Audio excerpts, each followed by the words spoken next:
वंचितच्या प्रकाश आंबेडकर यांनी काँग्रेसला आता थेट इशारा दिलाय। मी तोंड उघडलं तर काँग्रेसला देशभर फटका बसेल असं प्रकाश आंबेडकर म्हणालेले आहेत। माझ्या बोलण्याने भाजपला फायदा होईल म्हणून गप्प बसत असल्याचं आंबेडकर म्हणालेत। हिंदू काँग्रेससोबत नाहीत हे नगरपालिका निवडणुकीत दिसलं। काँग्रेसला मिळालेलं यश हे आदिवासी भाग आणि विदर्भातलं आहे असा दावा आंबेडकर यांनी केलेला आहे। काँग्रेस पक्ष जो आहे त्याच्या आता एक लक्षात आलेलं नाही की नगरपालिकेच्या निवडणुकीमध्ये त्यांच्याकडे हिंदू राहिलेला नाही। जे काही आता त्यांना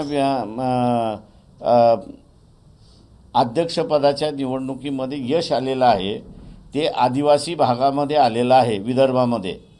त्यांचं जे ओरबडण्याचं जे धोरण आहे ते जोपर्यंत ते सोडत नाही तोपर्यंत काँग्रेसबरोबर मला वाटतं कोणी बसेल असं मला वाटत नाही।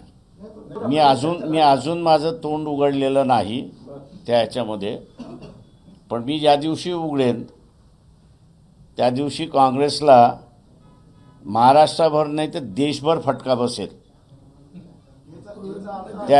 आणि माझं म्हणणं असं आहे की ते मी करायला लागलो तर साल ते BJPला फायदा होत असतो।